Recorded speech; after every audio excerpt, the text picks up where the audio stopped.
आज का दिन बैठकों का दिन रहा। जी हाँ, दिल्ली में एक साथ दोनों धड़ों की बड़ी बैठक चल रही है क्योंकि अब दिल्ली में नई संसद का स्वरूप तय हो गया है। एनडीए की भी बैठक हुई और इंडिया ब्लॉक की भी बैठक हुई। मोदी सरकार तीसरी बार देश की सत्ता पर अब काबिज होने जा रही है। ये तस्वीर आज लगभग साफ हो गई है। प्रधानमंत्री नरेंद्र मोदी के निवास पर एनडीए के सभी घटक दलों की आज करीब 1.5 घंटे चली बैठक में यही सबसे बड़ा नतीजा निकलकर सामने आया। नरेंद्र मोदी को सर्वसम्मति से एनडीए का नेता चुनकर एक बार फिर से सत्ता सौंपने का फैसला पूरे एनडीए ने कर लिया है। हालांकि इस पर औपचारिक मोहर अब 7 जून को लगेगी, जब एनडीए के घटक दलों के सभी सांसदों का विधिवत तौर पर नरेंद्र मोदी को संसदीय दल के नेता के तौर पर चुनेंगे। यानी 7 जून को आज से 2 दिन के बाद दिल्ली में एनडीए के सांसदों की बैठक होगी और उस बैठक में प्रधानमंत्री मोदी चुने जाएंगे एनडीए के संसदीय दल के नेता के तौर पर। इस बार आपको जैसा पता है, भारतीय जनता पार्टी को अपने दम पर बहुमत नहीं मिला है। वो बहुमत से 23 सांसद कम है। 272 की हाउस में 240 उसको मिले हैं। मिड वे मार्क से 22 सांसद उसके कम है।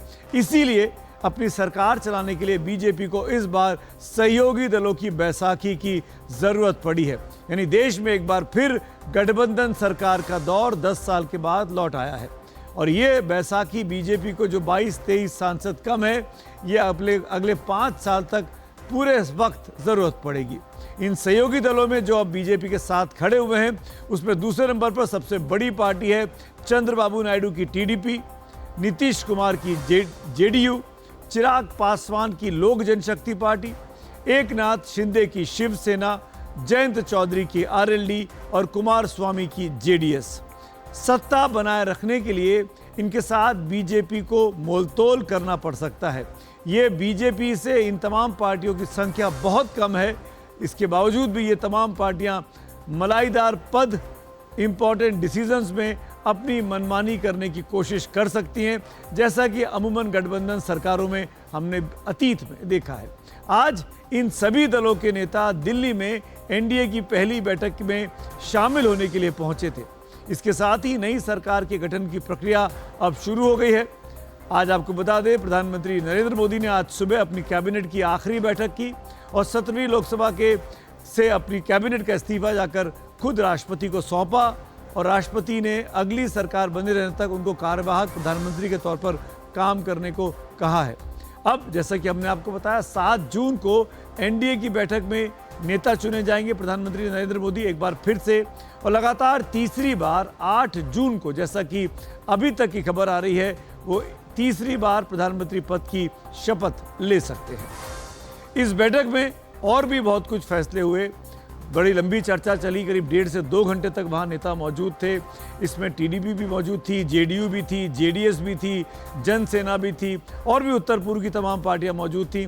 क्या हुआ इस बैठक में वो भी आपको सुनवाएंगे, लेकिन पहले सुन लेते हैं चंद्रबाबू नायडू ने इस बैठक के खत्म होने के बाद क्या कहा।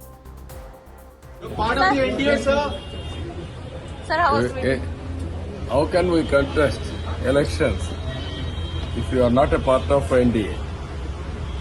3 parties combined we collected. Why you got that doubt? I don't know.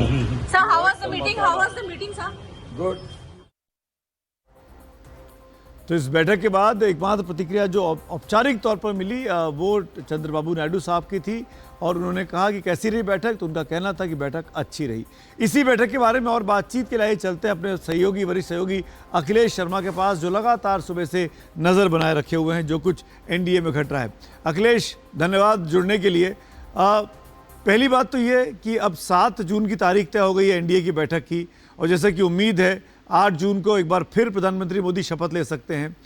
उसके पहले या उसके बाद क्या एनडीए जो वाजपेयी जी के ज़माने में होता था, जिसमें एक कॉमन मिनिमम प्रोग्राम हुआ करता था, जिसमें एक कन्वीनर हुआ करता था, चंद्रबाबू नायडू भी उसका हिस्सा हुआ करते थे, क्या उस स्वरूप में दोबारा चीज़ें जा रही हैं? देखिए, मुझे इस बात की संभावना कम लगती है क्योंकि आज भी जो एनडीए के नेताओं की बैठक हुई जिसमें कि सर्वसम्मति से प्रधानमंत्री नरेंद्र मोदी को नेता चुना गया है एनडीए का, उसमें प्रस्ताव पारित किया गया। उसमें पीएम मोदी की जो नीतियां हैं और जो पिछले 10 साल का कार्यकाल उनका अभी तक का रहा है, उस पर ही मोहर लगाई गई है। इसमें कहीं भी कोई साझा न्यूनतम कार्यक्रम बनाने की बात नहीं की गई है, ना ही इस तरह का कोई इशारा दिया गया है। दरअसल हुआ ये है कि ये जो बीजेपी के सहयोगी दल हैं, इनके साथ बीजेपी ने कोई साझा घोषणा पत्र जारी नहीं किया था। जैसे उस उदाहरण के तौर पर टीडीपी की बात करें तो आंध्र प्रदेश में टीडीपी ने और जनसेना ने अपना खुद का एक घोषणा पत्र जारी किया था। बीजेपी उसमें शामिल नहीं थी, लेकिन हाँ, जब घोषणा पत्र जारी किया गया था तब बीजेपी के नेता उसमें जरूर मौजूद थे। तो ये बीजेपी स्पष्ट कर चुकी है कि राज्य स्तर पर वो सहयोगियों के साथ अलग घोषणा पत्र जारी नहीं करेगी। वैसे ही सहयोगियों से भी ये उम्मीद की गई थी कि जब केंद्र में बीजेपी अपना घोषणा पत्र जारी कर रही है तो उसमें भी वो उनकी बात, यानी उनकी बात को अलग रखा जाए। तो ये इसमें स्पष्ट तौर पर दिखाई दे रहा है।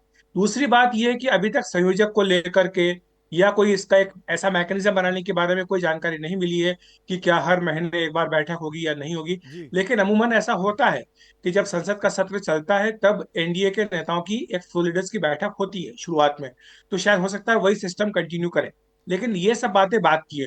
पहली और बड़ी बात यह है कि जो सहयोगी दल हैं बीजेपी के साथ, चाहे टीडीपी हो, चाहे जेडीयू या चिराग पासवान या एकनाथ शिंदे, उनकी उम्मीद ये होगी कि जो नई सरकार बनेगी उसमें उनको कितना हिस्सा मिलेगा, कितने पोर्टफोलियोज मिलेंगे, कौन कौन सा पोर्टफोलियो मिलेगा। ये सारी बातें जिस पर कि मुझे लगता है कि चर्चा इस बैठक में तो नहीं लेकिन पर्दे के पीछे जरूर चल रही है। और जब 8 तारीख को पीएम मोदी अपनी शपथ लेंगे तो हो सकता है कि उनके साथ सहयोगी दलों के जो नेता हैं वो भी मंत्री पद की शपथ लें। एक चीज़ और जानना चाहेंगे अखिलेश, जैसे आपने मैनिफेस्टो की बात की, बीजेपी ने, प्रधानमंत्री मोदी ने खुद ने तमाम चुनावी रैलियों में कहा, एलिगेशन लगाया कांग्रेस पार्टी पर कि ये दलितों का आरक्षण लेके मुसलमानों को देना चाहते हैं, मुस्लिमों को अपीजमेंट की बात की। चंद्रबाबू नायडू भी मुसलमानों को आरक्षण की बात कहते रहे हैं और उनके राज्य में रहा है। तो ये पॉइंट ऑफ कंटेंशन तो नहीं होने वाला आने वाले वक्त में? उनकी लाइन टीडीपी की कुछ और है, बीजेपी की लाइन कुछ और थी, इस पर कहाँ बीच का रास्ता निकलेगा? तो ये काफी महत्वपूर्ण प्रश्न आपने उठाया सुमित, क्योंकि ये मुद्दा उठा था आंध्र प्रदेश चुनाव में। जी। जब चंद्रबाबू नायडू का और जनसेना का साझा घोषणा पत्र आया था उसमें मुस्लिम आरक्षण की बात कही गई थी, लेकिन तब बीजेपी ने कहा था कि वो इससे सहमत नहीं है, तो इसको फिर हाईलाइट नहीं किया गया था बीजेपी के विरोध के बाद, एतराज के बाद। इसी तरह से जब बीजेपी ने अपने घोषणा पत्र में यूनिफॉर्म सिविल कोड की बात की है या पॉपुलेशन कंट्रोल की बात कही है, तो निश्चित तौर पर इसको लेकर के चंद्रबाबू नायडू हो चाहे नीतीश कुमार हो, इनकी अपनी एक अलग राय है। मुझे लगता है कि ये सारे वो मुद्दे होंगे जिनको लेकर के कि आगे चर्चा होगी। आपने शुरुआत में अटल बिहारी वाजपेयी का जिक्र किया। 1998 मई में एनडीए का गठन हुआ था अटल जी के नेतृत्व में। तब से लेकर अभी तक 26 साल एनडीए को हो चुके हैं और उस जी। वक्त बीजेपी ने अपने जो कोर आइडियोलॉजी के इश्यूज थे, जिसमें यूनिफॉर्म सिविल कोड, आर्टिकल 370 को हटाना और साथ ही राम मंदिर, इनको ठंडे बस्ते में रखा था। अब देखना होगा कि क्या ये जो बीजेपी की अब सरकार या एनडीए की जी। सरकार अब बन रही है, क्या इसमें इन विवादास्पद मुद्दों को अलग रखा जाएगा और क्या ये वो मुद्दे रहेंगे जिसको लेकर के गतिरोध बन सकता है। मुझे इसकी संभावना कम लगती है, क्योंकि चाहे चंद्रबाबू नायडू हो या नीतीश कुमार हो, दोनों की प्राथमिकता अपने अपने राज्य हैं। चंद्रबाबू नायडू स्पष्ट कर चुके हैं कि वो आंध्र प्रदेश के लिए स्पेशल पैकेज चाहते हैं। जब जी। से डिवीजन हुआ है, तेलंगाना बना है, उसके बाद आंध्र का हिस्सा मिलना चाहिए। वैसे ही बिहार को लेकर के भी नीतीश कुमार लंबे समय से कहते आए कि झारखंड का गठन के बाद बिहार को उसका हिस्सा मिलना चाहिए, स्पेशल स्टेटस मिलना चाहिए। तो मुझे लगता है ये दोनों ही नेताओं का जोर अपने अपने राज्यों के हितों पर ज्यादा होगा। चलिए अखिलेश, बहुत बहुत शुक्रिया इस जानकारी के लिए, इस अपडेट के लिए। यानी मोलभाव की जो राजनीति होती थी, लेन देन की जो राजनीति होती थी, वो दौर एक बार फिर से लौट रहा है। हो सकता है कि दिल्ली में बीजेपी अपने समर्थन पाने के लिए उनको राज्य में उनकी जो तमाम मांगे हैं उनके सहयोगियों की, उनको पूरा कर कर अपनी जो बातें, अपने जो कोर इशूज हैं उस पर उनकी सहमति ले, जैसा कि दिखाई अभी ऐसा लगता है शुरुआती दौर पर। लेकिन आगे क्या होगा उस पर हम नज़र रखेंगे। तो ये तो बात हो गई एनडीए की, जो गठबंधन सत्ता पा चुका है, सत्ता बनाने जा रहा है, ऑलमोस्ट राष्ट्रपति से मिलकर कभी भी सत्ता बनाने का, सरकार बनाने का अपना दावा पेश कर सकता है। अब बात करते हैं विपक्षी गठबंधन इंडिया ब्लॉक की। इंडिया ब्लॉक, जिसको अब इन्होंने अपना नाम कर दिया है इंडिया जनबंधन। ये खड़गे साहब ट्वीट करते हैं आजकल, गठबंधन नहीं लिखते हैं, वो जनबंधन लिखते हैं। इंडिया गठबंधन में शामिल दलों की शाम 6 बजे आज बैठक हुई दिल्ली में। खुद कांग्रेस के अध्यक्ष मल्लिकार्जुन खड़गे के घर पर यह बैठक बुलाई गई। ये बैठक करीब 2 से ढाई घंटे चली। इंडिया गठबंधन को बहुमत हासिल नहीं हुआ है, लेकिन अभी ये नहीं कहा जा सकता कि सरकार बनाने की कोशिश इंडिया की ओर से होगी या नहीं होगी, क्योंकि बहुत सारी पार्टियां, सबकी अपनी अपनी राय है। लेकिन कुल मिलाकर जो मोटे तौर पर चीज़ तस्वीर निकलकर सामने आ रही है, ज़्यादातर लोग इस पक्ष में दिखाई दे रहे हैं कि फिलहाल गठबंधन के पास नंबर नहीं है तो सरकार बनाने की कवायद नहीं करनी चाहिए। पर यह ज़रूर कहा गया कि जो लोग हमारी विचारधारा के साथ सहमत हैं और वो इंडिया के पास आना चाहते हैं, उनका हम स्वागत करेंगे। सियासत में संभावना, इसीलिए कहा हमने, सियासत में संभावना हमेशा बनी रहती है। बैठक में उद्धव ठाकरे नहीं आ पाए, लेकिन उनके प्रतिनिधि के तौर पर उनके सांसद संजय राउत इसमें मौजूद रहे। करीब 33 नेता इंडिया गठबंधन की बैठक में शामिल रहे। आज की बैठक के बाद कांग्रेस अध्यक्ष मल्लिकार्जुन खड़गे ने कहा कि वो हालात पर नज़र बनाए हुए हैं और समय आने पर उनका गठबंधन कोई भी उचित फैसला ले लेगा। उन्होंने ये भी कहा कि लोगों ने बीजेपी को उचित जवाब दिया है और ये लोकतंत्र को बचाने का जनादेश है। ये भी खड़गे साहब ने अपनी बैठक के बाद कहा कि जब ज़रूरत पड़ेगी तब बीजेपी के साथ जो कोर मुद्दे रहे, चाहे वो महंगाई का मामला हो, चाहे वो बेरोजगारी का मामला हो, वो पुरजोर तरीके से उठाया जाएगा। क्या कहा मल्लिकार्जुन खड़गे ने इस बैठक के बाद, इंडिया ब्लॉक में क्या सहमति बनी, आइए सुन लेते हैं। This is a mandate in defense of the Constitution of India and against price rise, unemployment and crony capitalism, and also to save democracy. The India bloc will continue to fight against the fascist rule of the BJP led by Modi. We will take appropriate steps at the appropriate time to realize the people's desire not to be ruled by the BJP's government. तो सुना आपने मल्लिकार्जुन खड़गे साहब को, ज़रूरत के वक्त पर, उचित समय पर उचित बड़े फैसले किए जाएंगे। इस बयान के क्या मतलब है, कौन सा उचित वक्त की वो बात कर रहे हैं, कौन से उचित बड़े फैसले की वो बात कर रहे हैं, आइए जानते हैं अपने सहयोगी राजीव रंजन से, जो आज सुबह से लगातार इंडिया ब्लॉक पर नज़र बना के रखे हुए हैं कि उस खेमे में क्या चल रहा है। राजीव हमारे साथ मौजूद हैं। राजीव, ये जो बयान है खड़गे साहब का, उचित समय पर उचित फैसले लिए जाएंगे, क्या ये सरकार बनाने को लेकर कवायद है, अगर मैं पूछूं कि अपनी सरकार बने, या ये इस बात को लेकर फैसला है कि इस मोदी सरकार 3.0 जो बनने वाली है उस पर कैसे बेरोजगारी को लेकर, महंगाई को लेकर दबाव बनाया जाए? देखिए, दोनों ही बातें हैं। जो उन्होंने खड़गे जी ने जो साझा घोषणा पत्र जारी किया है, स्टेटमेंट, उसमें साफ तौर पे ये कहा है कि हम उपयुक्त समय में उपयुक्त फैसला करेंगे, यानी वेट एंड वॉच करेंगे कि आखिर क्या होता है। फिलहाल जो है इंडिया ब्लॉक की तरफ से कोई सरकार बनाने का दावा नहीं पेश किया जा रहा है, लेकिन ऐसा भी नहीं कि सरकार बनाने की कोशिश नहीं की जाएगी। इंडिया ब्लॉक के कई नेताओं से मेरी बात हुई, ऑफ रिकॉर्ड ये बता रहे हैं कि जो बार्गेनिंग चल रही है, यानी जो दो बड़ा दल है जेडीयू और जो टीडीपी है, टीडीपी के साथ जो बार्गेनिंग चल रही है एनडीए की, अगर वो बार्गेनिंग जो है, चाहे मंत्री पद की बात हो या दूसरे चीज़ों की बात हो, अगर वो फुलफिल नहीं होता है तो वो हमारे पास आए और हम उनकी डिमांड को, हम उनकी जो जायज़ मांगे, हम उसे पूरा करने को तैयार है। यानी विकल्प उन्होंने खुला रखा हुआ है। सीधा साफ तौर पर कहा है कि जिनको संवैधानिक मूल्यों में यकीन है वो हमारे साथ आए, और जो मुझे जो जानकारी मिल पा रही है उनसे बाकायदा संपर्क साधा गया है, उनको टटोलने की कोशिश की गई है। और अगर इन दोनों नेताओं के बाद जो है, चाहे टीडीपी की बात हो चाहे जेडीयू की बात हो, जिनके पास 28 संख्या है, और 28 संख्या अगर इंडिया ब्लॉक के साथ आ जाता है तो बाकी जो 10-12 जो है नंबर है वो अपने आप आ जाएंगे।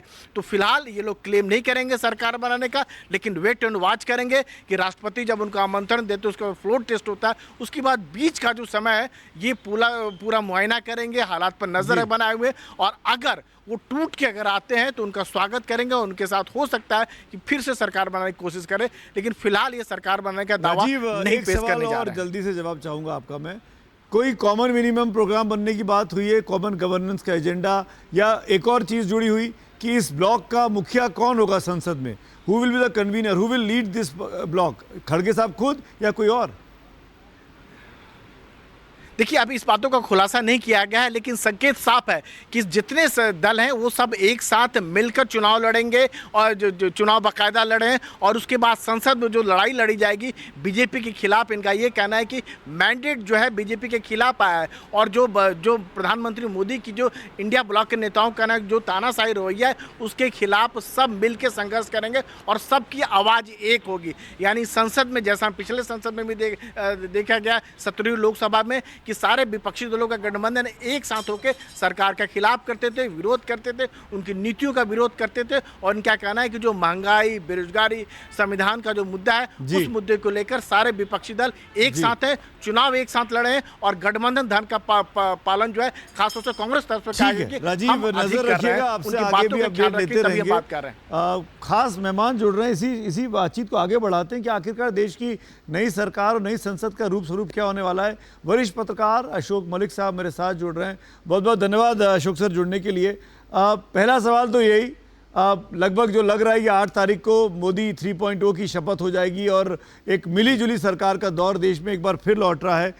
गठबंधन सरकार 10 साल के बाद लौटती हुई दिखाई दे रही है। आपको पहली चीज़ इकोनॉमिक पॉलिसीज़ को लेकर, इंटरनेशनल पॉलिसीज़ को लेकर इस कोलिशन गवर्नमेंट के बनने के बाद क्या आप देख रहे हो कोई बड़ा शिफ्ट होगा पॉलिसीज़ में? सुमित नमस्कार, मुझे बुलाने के लिए नमस्कार। दो चीज़ें हैं। एक, अगर किसी भी गठबंधन की सरकार का रूप देखें या उसकी जब वो आती है उसको देखें तो कुछ चुनौतियां तो रहती हैं, मगर हमें आंकड़ों पे भी ध्यान देना चाहिए। इस लोकसभा में जो लोकसभा आने वाली है उसमें बीजेपी के 240 एमपी हैं। कोई भी सरकार, कोई भी स्थिर सरकार बीजेपी के बिना संभव नहीं है। तो जैसा आपके कोलीग ने कहा कि अगर जेडीयू और टीडीपी उस तरफ चले जाएं तो 272 इंडिया अलायंस को भी मिल सकते हैं, मगर वो सरकार स्थिर नहीं रहेगी। तो सबको पता है, नीतीश कुमार को भी पता है, चंद्रबाबू नायडू को भी पता है, वो अनुभवी राजनीतिक नेता रह चुके हैं कि बीजेपी के बिना कोई स्थिर सरकार संभव नहीं है। अगर मैं इकोनॉमिक या आर्थिक नीतियां और फॉरेन पॉलिसी की बात करूं, इसमें परिवर्तन की ज्यादा मुझे संभावना नहीं दिखती।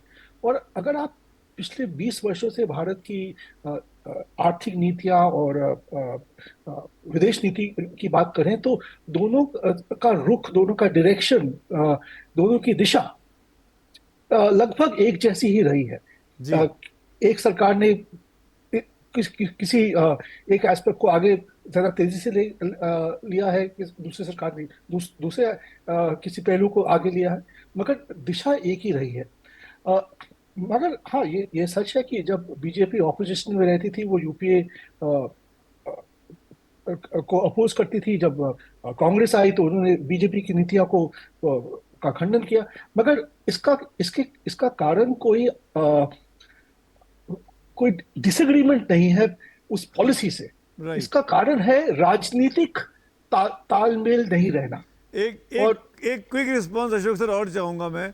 अब बीजेपी के जो कोर इश्यूज हैं, जैसे यूसीसी अभी राज्यों में इम्प्लीमेंट हो रहा है, नेशनल लेवल पर लेके आना है, एनआरसी हो गया, सीए हो गया, मुस्लिम्स को रिजर्वेशन देने वाली बात हो गई जो चंद्रबाबू नायडू कहते हैं अपने राज्य में, कास्ट सेंसस की बात हो गई जिसकी नीतीश कुमार ने शुरुआत की। क्या आपको लगता है कि ये कंट्रोवर्शियल इश्यूज पर बीजेपी को भी अपने एडजस्टमेंट्स करने पड़ेंगे? देखिए, कास्ट सेंसस तो बीजेपी का मुद्दा नहीं है, वो तो डिमांड इंडिया अलायंस से आई है। अब वो नीतीश कुमार जी रखेंगे कि नहीं रखेंगे ये मुझे पता नहीं। जब से नीतीश कुमार जी इस तरफ आए हैं उन्होंने कास्ट सेंसस की बात ज्यादा की नहीं है। मैं यही कहूंगा कि बीजेपी की जो कोर इश्यूज हैं, कई तो पिछली सरकार में मोदी 2.0 में वो रिजॉल्व हो चुके हैं, जैसे कि राम मंदिर और आर्टिकल 370, और देश भर में ज्यादा सहमति है उन पे। मैं यही कहूंगा। अगले जो 5 वर्ष हैं उनमें मुझे लगता है ज्यादा फोकस भारत की अर्थव्यवस्था पे होगी। और इस चुनाव का अगर हम देखें, एक जो लेसन है, जो संदेश वोटर दे रहा है सरकार को या राजनीतिक दलों को, वो यही है कि भाई लोगों को नौकरियां चाहिए, लोगों को उद्योग चाहिए, इकोनॉमी पे, अर्थव्यवस्था पे फोकस करो। और मुझे लगता है इस सरकार मोदी 3.0 का फोकस यही रहेगा। जी, बहुत बहुत शुक्रिया अशोक सर जुड़ने के लिए, बातचीत करने के लिए। Thank you so much. आपसे बात करके हमेशा कुछ ना कुछ नई चीज़ पता लगती है। आगे बढ़ेंगे। आज इस चुनाव के नतीजों में कुछ और बहुत अलग अलग चीज़ें हुई हैं, जैसे कि कुछ राजनीतिक पार्टियां हैं जो अपने अपने स्थानीय स्तर पर बहुत बड़ी पार्टियां हुआ करती थी, पर इस बार जो जनता ने वोटिंग की है, जिस तरीके का मतदान हुआ है, उसके बाद इन पार्टियों के अस्तित्व पर सवाल खड़ा हो गया है। बारी बारी से उन पार्टियों का जिक्र करता हूं और फिर उसका हम विश्लेषण भी करेंगे क्यों हुआ। सबसे पहले बात करना चाहेंगे जो बीजेपी और कांग्रेस के बाद तीसरी बड़ी पार्टी देश भर में मानी जाती थी कुछ साल पहले तक, वो थी बहुजन समाज पार्टी। इन चुनावों में जनता ने कई तरह के बीएसपी को मैसेज दिए हैं। बीएसपी के लिए बहुत ही आप कह सकते हैं कि कड़ा संदेश जनता की तरफ से आया है। बीएसपी का इस लोकसभा चुनाव में पूरी तरीके से एक बार फिर सफाया हो गया है। अपने गढ़ रहे उत्तर प्रदेश में भी और देश में भी बीएसपी को एक भी सीट नहीं मिली है। बीएसपी ने इन चुनावों में देश भर में 424 लोकसभा सीटों पर उम्मीदवार उतारे थे। दूसरी सबसे बड़ी पार्टी थी उम्मीदवार उतारने वाली बीजेपी के बाद। इनमें से 79 उम्मीदवार अकेले उसने अपने प्रदेश यानी जहां पे मायावती आती है उस उत्तर प्रदेश में उतारे थे, 79। लेकिन बीएसपी का एक भी उम्मीदवार चुनाव नहीं जीत पाया, सांसद नहीं बन पाया। 2019 के मुकाबले देश भर में बीएसपी का वोट शेयर 2% रहा, 2019 से ठीक आधा। 2022 के उत्तर प्रदेश विधानसभा चुनाव से तुलना करें तो बीएसपी के तब के वोट प्रतिशत में करीब 3% की गिरावट आई। 2022 के विधानसभा चुनाव में ये 12.88% था, जो इस बार 9.38% रह गया, यानी करीब 3% की गिरावट है। 2022 के विधानसभा चुनाव में बीएसपी सिर्फ एक विधानसभा सीट उत्तर प्रदेश में जीत पाई थी। और अगर लोकसभा चुनावों में बीजेपी के प्रदर्शन पर गौर करें तो पता लगता है कि कई बार में बीएसपी केंद्र में एक बड़ी ताकत के तौर पर तो उभरी है। मायावती ने अपनी इस ताकत का इस्तेमाल भी किया और अपने हिसाब से राष्ट्रीय राजनीति में वो दखलंदाजी भी अपने तरीके से करती रही। एक दौर में उन्हें नज़रअंदाज करने का जोखिम न सत्ता पक्ष उठा पाता था और न ही विपक्ष कर उठा पाता था। बीएसपी की राजनीतिक पूंजी के बल पर वो 4 बार उत्तर प्रदेश की मुख्यमंत्री भी बनी। अपने दौर में उन्होंने उत्तर प्रदेश की कानून व्यवस्था को काफ़ी टाइट भी किया। मायावती के उभार को देश में दलित राजनीति के लिए एक नए उदय के तौर पर देखा गया। मायावती दलितों की सबसे बड़ी नेता बन चुकी थी, लेकिन पिछले कुछ समय से उनकी ज़मीनी नेताओं, कार्यकर्ताओं और समर्थकों से दूरी उनके राजनीतिक पतन की वजह बताई जाती है। हालांकि इस बीच बीएसपी की ताकत घटती बढ़ती रही, लेकिन बीते 5 साल में बीएसपी का ग्राफ जो गिरना शुरू हुआ तो सुधरा ही नहीं। बीते 3 दशक में दूसरी बार ऐसा हुआ है कि बीएसपी लोकसभा चुनाव में एक भी सीट नहीं जीत पाई है। 2014 में भी बीएसपी का यही हाल हुआ था, जब बीजेपी अपने दम पर 284 सीटें लेकर लोकसभा में पहुंची थी। अगर सिलसिलेवार तरीके से देखें तो 1996 में बीएसपी ने 11 लोकसभा सीटें जीती थी, 1998 में 5 जीती, 1999 में 14 लोकसभा सीटें जीती। इसी तरीके से अगर आगे की बात की जाए तो बीएसपी ने साल दर साल सीटों का प्रदर्शन सुधारा। 2004 में वो 19 सीटों पर पहुंची, 2009 में वो 21 सीटों तक पहुंची, लेकिन 2014 में उसको एक भी सीट नहीं मिली। 2019 के लोकसभा चुनाव में जब बीएसपी समाजवादी पार्टी और राष्ट्रीय लोकदल के साथ गठबंधन करती है, तब बीएसपी को 10 सीटें ज़रूर लोकसभा में मिल जाती हैं। लेकिन ये अब 2024 में ये दूसरी बार हो गया है जब बीएसपी का मुस्लिम दलित समीकरण ज़मीन पर बिल्कुल नहीं चला।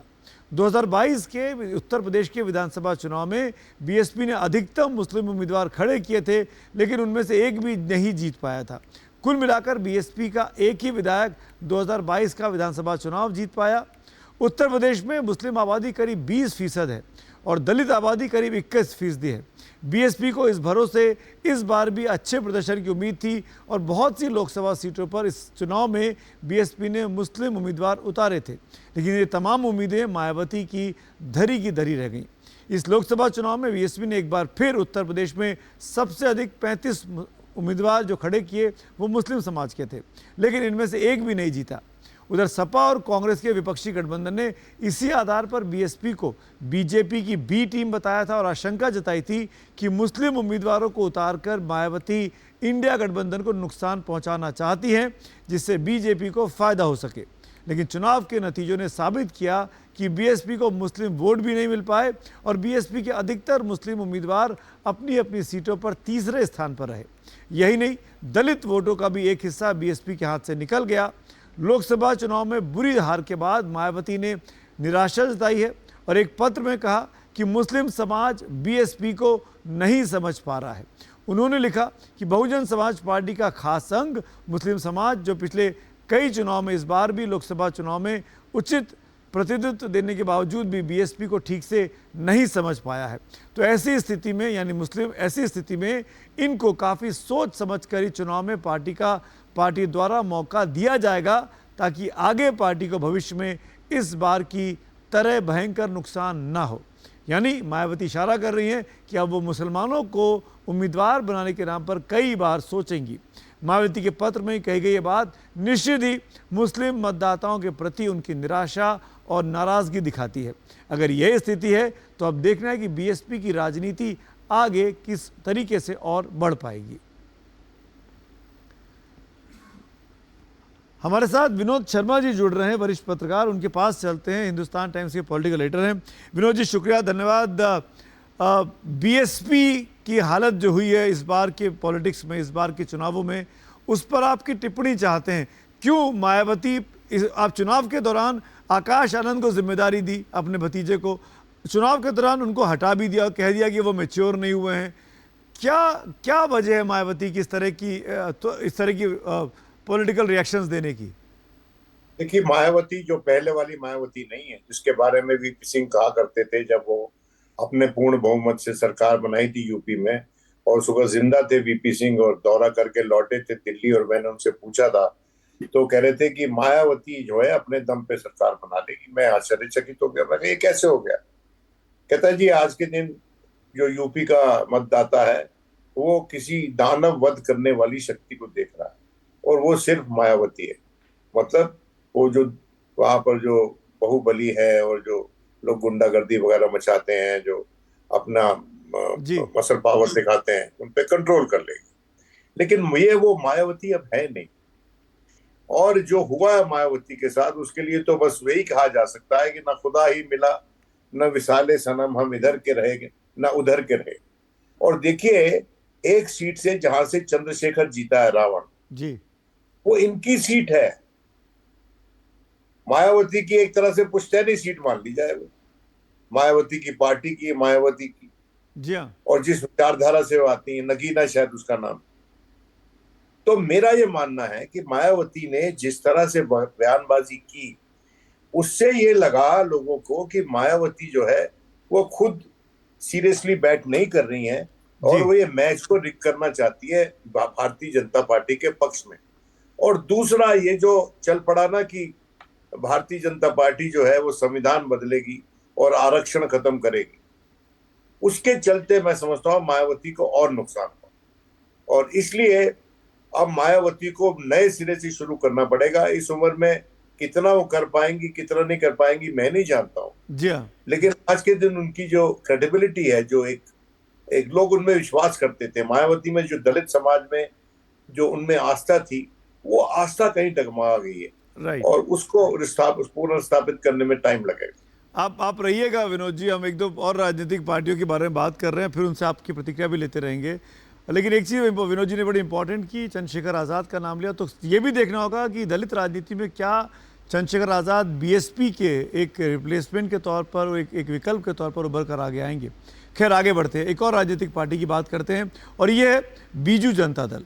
इन चुनावों में ओडिशा में एक आश्चर्यजनक नतीजा आया। एक और स्थानीय ताकतवर पार्टी बीजू जनता दल यानी बीजेडी का सफाया एक तरीके से हो गया। Grand old man of Indian politics के नाम से मशहूर बीजू पटनायक के बेटे नवीन पटनायक ने अपने पिता के निधन के बाद जिस तरीके से ओडिशा की राजनीति में प्रवेश किया और ओडिशा की राजनीति के प्रतीक बन गए, वो अपने आप में एक मिसाल रही है। 1997 में वो ओडिशा की राजनीति में उतरे और उसके बाद राज्य की राजनीति उनके इर्द गिर्द ही घूमती रही। पहले वो केंद्र की वाजपेयी सरकार में 3 साल तक केंद्र में मंत्री रहे, और इसके बाद सन 2000 में ओडिशा के मुख्यमंत्री पहली बार बने, और तब से वो सत्ता में अंगद के पांव की तरह भुवनेश्वर में जमे हैं। लेकिन इस बार ओडिशा में बीजेपी की आंधी ने उनकी पार्टी का लोकसभा से पूरी तरीके से सफाया कर दिया है। राज्य में भी आज विधानसभा भी साथ में हुए उड़ीसा में, राज्य में भी उनकी सरकार चली गई और यहाँ तक कि नवीन बाबू खुद अपनी 2 में से 1 सीट हार गए। विधानसभा में उनकी सीटें आधी रह गईं। बड़े इंतजार के बाद बीजेपी को राज्य में सरकार बनाने का मौका पहली बार ओडिशा में मिल रहा है। इन चुनावों में बीजेडी को लोकसभा की 21 सीटों में से एक भी सीट नहीं मिली है, जबकि पिछली बार उसके पास 13 सीटें थी। 20 सीटों पर बीजेपी ने कब्जा कर लिया है और एक सीट जो थी वो कांग्रेस के प्रत्याशी ने ओडिशा में जीती है, जो कभी ओडिशा की सबसे बड़ी पार्टी कांग्रेस हुआ करती थी। लेकिन बीजेडी को सत्ता से उखाड़ पाना इतना आसान नहीं था। नवीन बाबू की पहुंच ओडिशा के घर घर तक रही है। भले ही वो बाकी नेताओं की तरह बहुत ज़्यादा मीडिया में नहीं आते थे, लेकिन उनका काम बोलता रहा है। उनके शानदार काम के पीछे एक अफसर वी.के. पांडियन की बड़ी भूमिका बताई गई, जो नवीन पटनायक के आँख और कान सब कुछ थे। पिछले 20 साल से अधिक समय से वो नवीन पटनायक के साथ थे, लेकिन अंत में यही अवसर नवीन पटनायक के सत्ता से जाने की वजहों में से खास वजह रहा। बीजेपी ने ओडिशा के विधानसभा चुनाव में ओडिशा की अस्मिता का मुद्दा उठाते हुए कहा कि ओडिशा से बाहर का एक व्यक्ति कैसे इतना ताकतवर हो गया। पांडियन तमिलनाडु से आते हैं। बीजेपी का यह आरोप तक था कि नवीन पटनायक पर पांडियन का पूरी तरीके से कब्जा हो गया है। तमाम मुद्दों के अलावा बीजेपी का वो नैरेटिव भी खूब चला इस बार कि इन चुनावों में पटनायक की पार्टी की बुरी तरीके से हार हुई है, और ये इसीलिए चला क्योंकि पांडियन को ये कहा गया कि वो ओडिशा के नहीं हैं, वो बाहर के हैं और वो कैसे ओडिशा के मुखिया बन सकते हैं। अब हालत ये है कि बीजेडी के पास से राज्य भी चला गया और केंद्र के तमाम सांसद भी चले गए। अगर बीते कुछ लोकसभा चुनावों पर निगाह डालें तो पता चलता है कि बीजेडी कभी ताकतवर हुई तो कभी उसकी ताकत कम हुई, लेकिन ऐसा सफाया कभी नहीं हुआ। 2009 के लोकसभा चुनाव में बीजेपी को ओडिशा की 21 में से 14 सीटें मिली, कांग्रेस को 6 और सीपीआई को 1 सीट मिली थी। तब बीजेपी ओडिशा में खाता नहीं खोल पाई थी। 2014 के लोकसभा चुनाव में बीजेडी की सीटें बढ़कर 20 हो गई और 1 सीट बीजेपी को मिली थी। 2019 में बीजेडी की सीटें घटी और उसको 12 सीटें मिली। बीजेपी की ताकत काफ़ी बढ़ गई, उसे 8 सीटें मिली थी और कांग्रेस को 1 सीट मिली। लेकिन इस आम चुनाव में बीजेडी को एक भी सीट नहीं मिल पाई। 20 सीटों और विधानसभा चुनावों में जोरदार बहुमत के साथ ओडिशा पर अब बीजेपी का कब्जा हो गया है। विनोद शर्मा जी मेरे साथ मौजूद हैं। एक क्विक रिएक्शन चाहूँगा विनोद जी, क्यों बोर हो गई ओडिशा की जनता? क्या बहुत ज़्यादा समय हो गया या बीजेपी की एक ऐसी मुट्ठी दिख गई है ओडिशा की जनता को जो अभी बंद है और जिस पर भरोसा किया जा सकता है?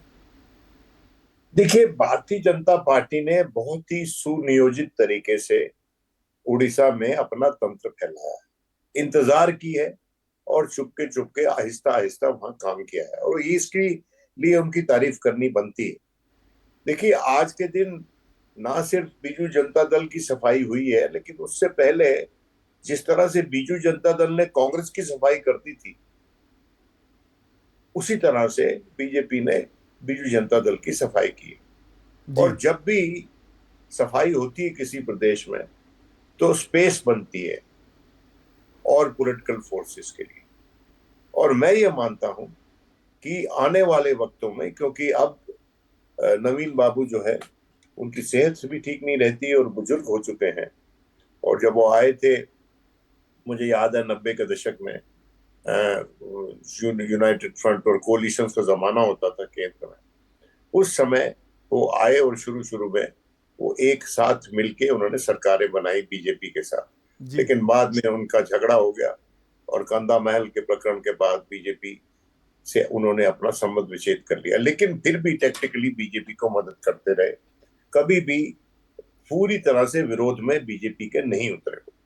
और इस बार भी इलेक्शन से पहले कोशिश ये थी उनकी कि अलायंस में इलेक्शन लड़ा जाए, लेकिन भारतीय जनता पार्टी के जो स्ट्रेटेजिस्ट है उनको ये लगा कि अब this was the time to strike, ऐसे अंग्रेजी में बोलते हैं।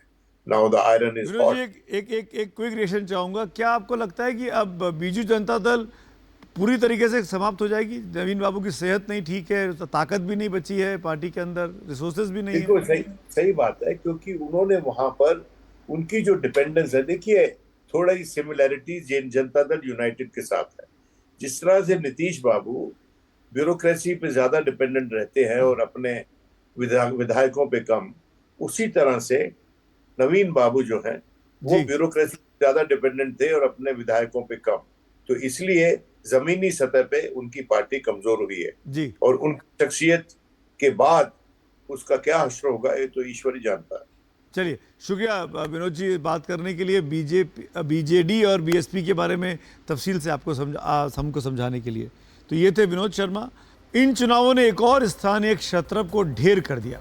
अलग तेलंगाना राज्य की मांग और उसके गठन के साथ बड़ी तेजी से उभरी भारतीय राष्ट्र समिति यानी बीआरएस की इन लोकसभा चुनावों में बुरी तरीके से हार हुई है। तेलंगाना की 17 लोकसभा सीटों में से किसी भी सीट पर बीआरएस का उम्मीदवार नहीं जीत पाया है। बीआरएस को कम से कम 1 से 2 सीटों पर जीत की उम्मीद जताई गई थी। बीजेपी और कांग्रेस ने इन चुनावों में बीआरएस की जमीन छीन ली। 8 सीटें बीजेपी और 8 सीटें कांग्रेस ने जीती और 1 सीट हैदराबाद पर एआईएमआईएम के असदुद्दीन ओबी साहब काबिज हुए। अगर 2019 के लोकसभा चुनावों से तुलना करें तो तब बीआरएस ने 9 सीटों पर जीत हासिल की थी। तब बीजेपी ने 4, कांग्रेस ने 3 और एआईएमआईएम ने 1 सीट हासिल की थी। तेलंगाना में बीआरएस चीफ केसीआर के नाम से मशहूर के चंद्रशेखर राव का कुछ साल पहले तक डंका बजता था, लेकिन उनके नेतृत्व में 24 साल की बीआरएस के इतिहास में लिए ये लगातार दूसरी बुरी खबर आई है। 2023 के विधानसभा चुनाव में भी बीआरएस बुरी तरीके से हारी थी और सत्ता से उसको छोड़ना पड़ा था। तब राज्य विधानसभा की 119 सीटों में से बीआरएस को सिर्फ 39 सीटों पर ही जीत हासिल हुई थी और बहुमत हासिल कर कांग्रेस ने सरकार बना ली थी। इससे पहले 2018 के विधानसभा चुनाव में भी बीआरएस ने शानदार प्रदर्शन किया था। 119 में से 88 सीटों पर वो जीत हासिल की थी। बीआरएस नेता केसीआर के सपने भी बहुत ऊंचे थे। तेलंगाना में उन्होंने टीडीपी और कांग्रेस का जनाधार खत्म करने के लिए उसमें बुरी तरीके से तोड़फोड़ की। बीआरएस का नाम तब टीआरएस हुआ करता था, यानी तेलुगु राष्ट्र समिति। अपनी जीत से उत्साहित के लिए चंद्रशेखर राव ने 2018 की जीत के बाद राष्ट्रीय फलक पर पैर जमाने की कोशिश की। इसी क्रम में उन्होंने अपनी पार्टी का नाम बदला और वो टीआरएस से बीआरएस बने। तेलुगु राष्ट्र समिति से भारत राष्ट्र समिति नाम कर लिया। लेकिन दिल्ली पर नजर रखे केसीआर की नज़र अपने राज्य के युवाओं और किसानों की चिंताओं से दूर हो गई। इसके अलावा ये भी माना जाता है कि कई बाहरी और नए नेताओं को मैदान में उतारकर केसीआर ने अपने पुराने वफादारों को नज़रअंदाज कर दिया। यही नहीं, केसीआर पर आरोप लगता है कि उन्होंने तेलंगाना आंदोलन के समय के अपने पुराने साथियों को भी लगातार दरकिनार किया। ऐसे तमाम पुराने साथियों और वफादारों और उनके समर्थकों की नाराज़गी केसीआर को अब महंगी पड़ी है। हालांकि खेती, सिंचाई और आईटी के क्षेत्र में उनके राज्य ने कुछ तरक्की की, लेकिन केसीआर की किसानों से दूरी उन्हें महंगी पड़ी। इस बुरी हार के बावजूद केसीआर के कार्यकारी अध्यक्ष केटी रामाराव ने कहा कि 24 साल की इस यात्रा में पार्टी ने कई उतार चढ़ाव देखे, लेकिन जल्द ही पार्टी फिर जोरदार तरीके से उभरेगी। और तेलंगाना का ये पड़ोसी राज्य आंध्र प्रदेश, अब उसकी बात कर लेते हैं। तेलंगाना ही नहीं, आंध्र प्रदेश में भी एक मजबूत स्थानीय पार्टी वाईएसआर कांग्रेस को इस बार लोकसभा चुनावों ने जमीन दिखा दी। राज्य की सत्ता पर काबिज वाईएसआर कांग्रेस ने राज्य भी हारा और केंद्र भी। वाईएसआर कांग्रेस के नेता और मुख्यमंत्री रहे जगन मोहन रेड्डी के लिए ये एक बहुत बड़ी हार है।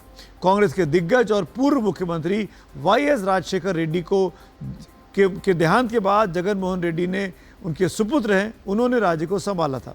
लेकिन सत्ता में उनके 5 सालों में ही जनता से उनकी दूरी और भ्रष्टाचार के आरोप उनके राजनीतिक अवसान की वजह बनते गए।